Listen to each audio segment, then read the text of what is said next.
Good Morning Business, le débat. Donald Trump a gagné. Alors déjà, ça c'était compliqué pour l'Europe, pour les questions commerciales, de défense. On a largement suivi le sujet depuis ce matin. Mais hier soir, patatras, la coalition allemande se fracasse.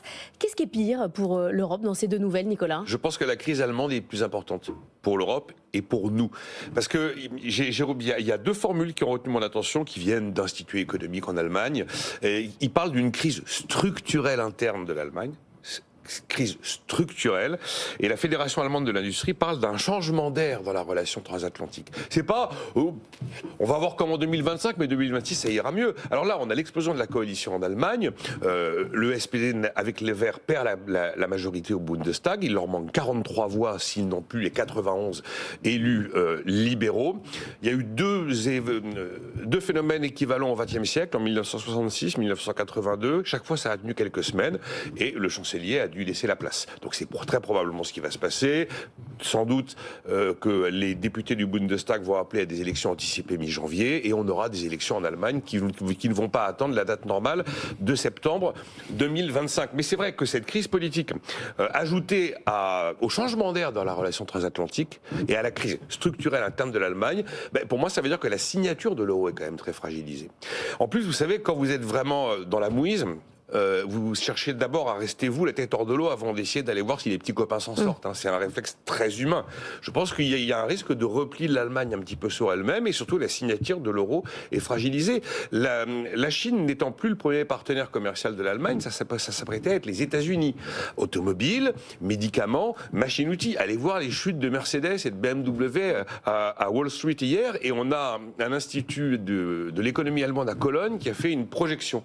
S'il y a 10% de droits de douane en plus en Allemagne, aux États-Unis, et que l'Europe contre-attaque avec la même ampleur, ça coûte presque 130 milliards d'euros au PIB allemand. Si c'est pas 10%, mais 20%, la facture monte à 180 milliards d'euros pour le PIB allemand. La moitié du PIB de l'Allemagne, c'est le commerce extérieur, le commerce mondial.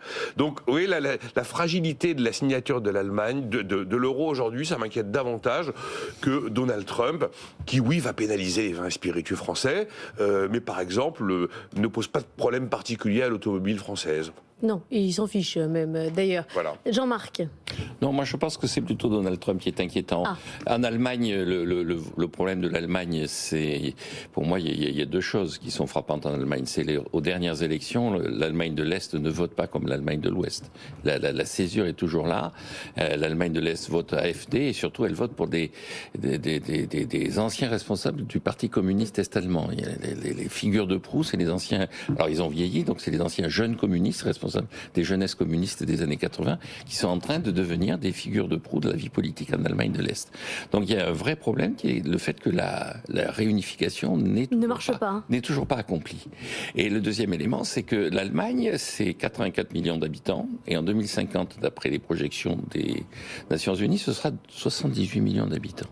C'est-à-dire, c'est une maison de retraite, c'est le Japon, c'est la même situation que le Japon ou l'Italie. Et donc, face à ça, je pense que les problèmes sont là. Sur le plan politique, comme disait le général de Gaulle, la politique se fait pas à la corbeille. C'est-à-dire que bon, il y a des considérations économiques qui peuvent jouer, mais bon.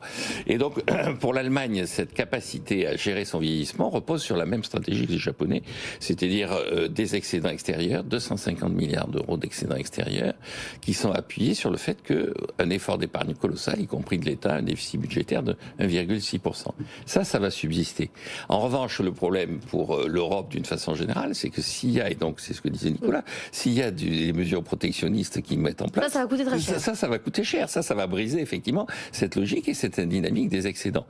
Et donc, il faut voir jusqu'où Donald Trump va aller, d'autant plus que les Américains sont dans une situation où non seulement ils dénoncent l'attitude des Européens, qui est leur deuxième, voire quelquefois leur premier partenaire commercial, mais ils dénoncent aussi le fait que les Européens ne font pas assez d'efforts en matière de défense, que les Européens ne font pas assez d'efforts en matière de finances publiques. Et donc il va y avoir une pression permanente sur les Européens, incitant à accroître la dépense publique. Et oui, mais justement, c'est le frein à l'endettement qui a fait exploser la coalition allemande. Et donc, ils ne veulent pas aller plus loin en matière d'endettement. Voilà, c'est donc la pression américaine va être double, elle va être sur le plan commercial et sur le plan politique qu'au travers des dépenses militaires et de l'évolution des dépenses publiques. Alors sur l'euro en lui-même, l'Allemagne clairement a intérêt à une appréciation de l'euro. Parce qu'elle est dans la même situation, encore une fois, que les Japonais. Je rappelle, les Japonais, ils ont acheté la planète entière sur $1 égale 75 yens, et maintenant, ils retirent des dividendes de leur placement. Il nous faut un euro fort. Et donc, il nous faut un euro fort pour aller acheter des usines un peu partout. Et donc là, je pense que des enjeux, là aussi, du débat en Allemagne, c'est comment est-ce qu'on peut faire monter l'euro. Et leur problème des Allemands, c'est pas tellement Trump en la matière, c'est plutôt l'euro, et c'est plutôt la France. Parce que la perspective, c'est plutôt que l'euro baisse par rapport au dollar. Hein, le dollar monte clairement. Là. Oui, et donc si on va acheter du dollar parce que le rendement US est nettement plus important, c'est pas comme ça qu'on va faire remonter l'euro. Donc le problème, c'est que l'euro, c'est notre monnaie, mais ça risque aussi de devenir notre problème, parce que ça va pas arranger les Allemands. Les Allemands ont besoin d'un euro fort, et ils voient bien que le problème, c'est pas tellement Trump qui est contre l'euro fort, c'est nous. Si on baisse les taux comme prévu, là, l'euro va pas s'apprécier. Hein. Juste une question sur les taux américains, Jean-Marc. Puisque les taux américains montent. Hier, Raphaël Gallardo de Carmignac nous disait finalement, au bout d'un moment, le marché sature de dette américaine. Il est prévu qu'il y en ait de plus en plus. Ça, c'est peut-être bon pour nous, non ?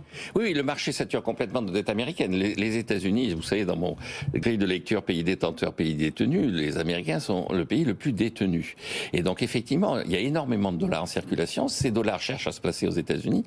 Les États-Unis essaient de mettre en regard des actifs, et les actifs commencent à dire, les détenteurs de dollars commencent à dire, nous, on veut plus de la dette américaine, on veut des appartements à Manhattan, des entreprises américaines, le port de New York et le port de Los Angeles. Et donc pour les Américains, le véritable problème, c'est que les gens qui les achètent sont en train de réclamer des actifs stratégiques et pas uniquement de la dette. Ça peut être bon pour nous, mais dans la mesure où la signature de l'euro incite... Enfin, on a confiance dans la signature de l'euro. Ce qui se passe en Allemagne, à mon avis, abîme la signature de l'euro. On en reparlera dans le journal de 7h30. On sera avec une experte, justement, des questions allemandes.